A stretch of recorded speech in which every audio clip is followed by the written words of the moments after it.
Not yet, not in all its ramifications, but perhaps by the year 2000, we'll have a great power, 350 million people, maybe more, people who are all citizens of one Europe, people who all spend the same money, people who will be serving probably in the same army, voting in the same elections, a superpower that both the United States and Japan would do well to think about. Now, maybe in the long run, that's the salvation of what's left of the pieces of the Soviet Union, because some people talk of a Western Europe, a European community that is not just the 12 present countries or the few other West European countries that aren't members, but perhaps parts of the Soviet Union, perhaps even Russia itself, perhaps a superpower that stretches from the Atlantic to the Pacific, but in the other direction. Oh my, that's a leap of the imagination, isn't it? Do you think such a thing might come into being? Charles, anything's possible. And I Boy, think that's the truth. I suppose that's the slogan for the 90s. But seriously. Well, seriously, I am also pretty pessimistic at the end of the year. You can see the four horsemen of the apocalypse: racism, nationalism, recession, and civil war. Racism you see from Leipzig to Louisiana, for that matter. Nationalism you see in Yugoslavia, and you're seeing it in the Soviet Union. Recession you see all over, and that has been pushing the nationalism and the racism. And the Civil War, I'm afraid, that's the future of the Soviet Union. I hate to end our conversation on that note, but there is Tom Fenton calling them as he sees them again, and we thank you for dropping by for your December visit, Tom. Thank you, Charles. My pleasure.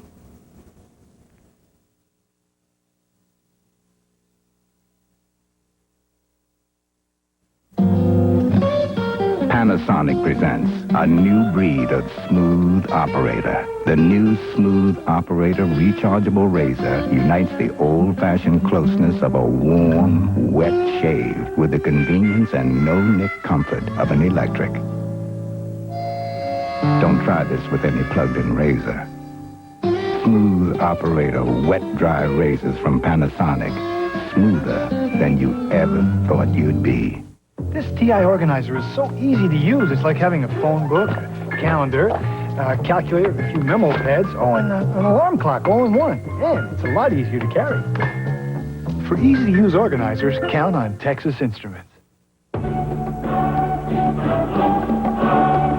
In the mountains of Colombia, they celebrate the richness of the land. And from this land comes the richness of Colombian coffee. That's why Maxwell House blends its coffees with Colombian beans. Rich beans, rich coffee. Some we slow roast for old-fashioned richness. Some we roast dark for the flavor of France. We buy more Colombian beans than anyone in America. Maxwell House, blended with Colombian beans. Because better beans make better coffee. Look what ADM Research has cooked up. An all-vegetable patty that contains dietary fiber. To remind Americans what they were fighting for.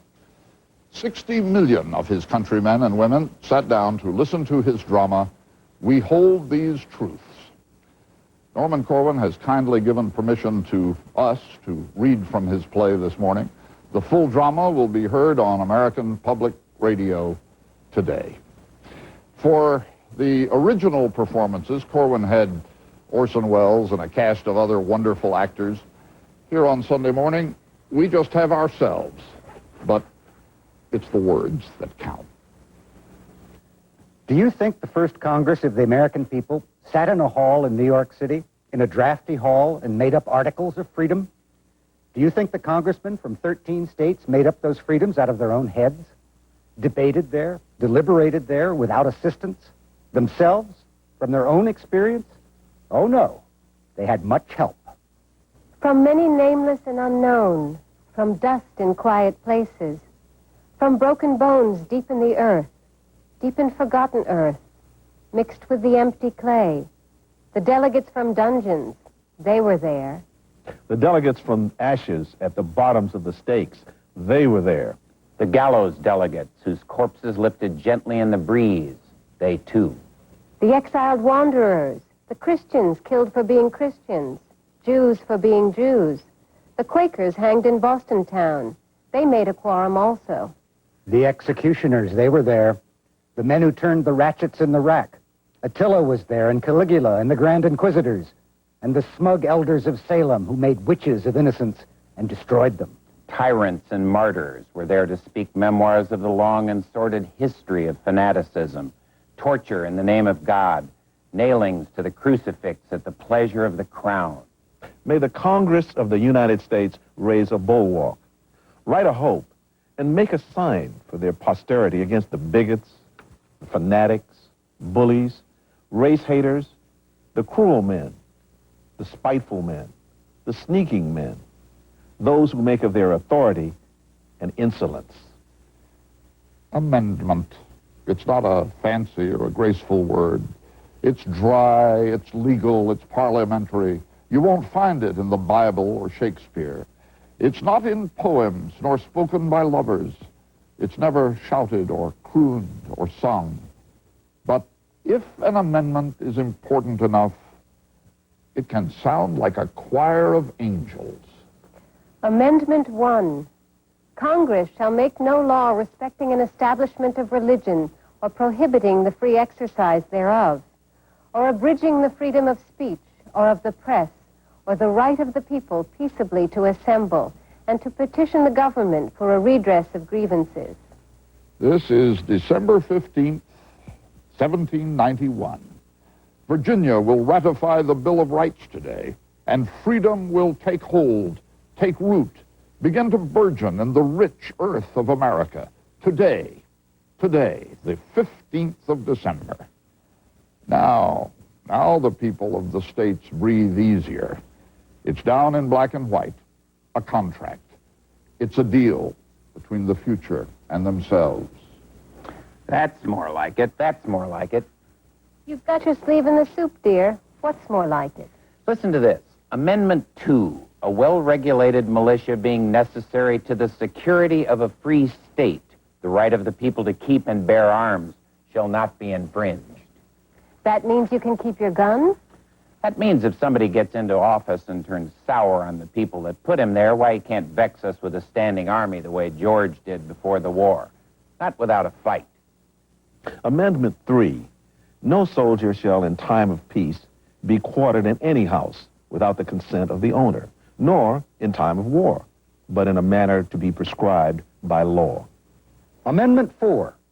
The right of the people to be secure in their persons, houses, papers, and effects against unreasonable searches and seizures shall not be violated, and no warrants shall issue but upon probable cause, supported by oath or affirmation, and particularly describing the place to be searched and the persons or things to be seized. Shall these words make good their promise? This parchment of the Bill of Rights with the word resolved so plainly written on it, how long will it endure? Is it a passport to a greater day? Will future generations read it, sanction it, pass it on? Will children's children live by it and work by it and profit by it? No person shall be held to answer for a capital or otherwise infamous crime unless on a presentment or indictment of a grand jury, except in cases arising in the land or naval forces or in the militia, when in actual service in time of war or public danger.